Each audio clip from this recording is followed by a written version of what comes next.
Closed van truck ug motorsiklo nagbangga sa Upol, Misamis Oriental. Rider ug driver sa van angol samtang ang van nahulog sab sa baywalk sa tulay. Ani ang report.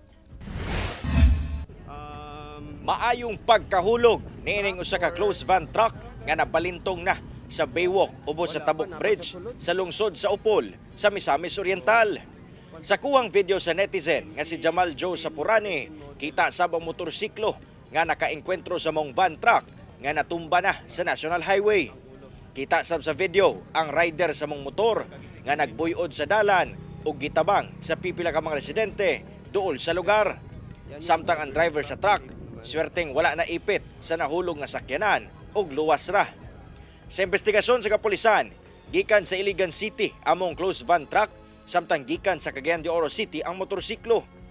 Pag-abot sa lugar sa aksidente, kalit kuno nawadan og kontrol ang driver sa truck, rason nga nag-counterflow kini, hinungdan nga mibangga sa motorsiklo. Allegedly, nag-malfunction ang maong steering wheel, busa ang nahitabo, nakapaingon siya dito sa dalan nga gidaganan sa maong motorsiklo. Ana-ana sa maayong kahimtang ang driver sa maong truck, samtang ang rider ana pa sa ospital, apan ana-ana sa stable nga kahimtang. Dili na sab kuno mupasaka og kaso ang rider. Importante kaayo nung kung mag-drive kita sa ato ang sakyanan, aside nga ato ang i-observe ang kaning defensive driving, importante usab kaayo nga dapat ang ato ang mga sakyanan are roadworthy nga gamito nato sa atong kadalanan. Samtang karong hapon lang nasunog ang maong truck samtang ginakuha kini gikan siyang pagkahulog sa baywalk.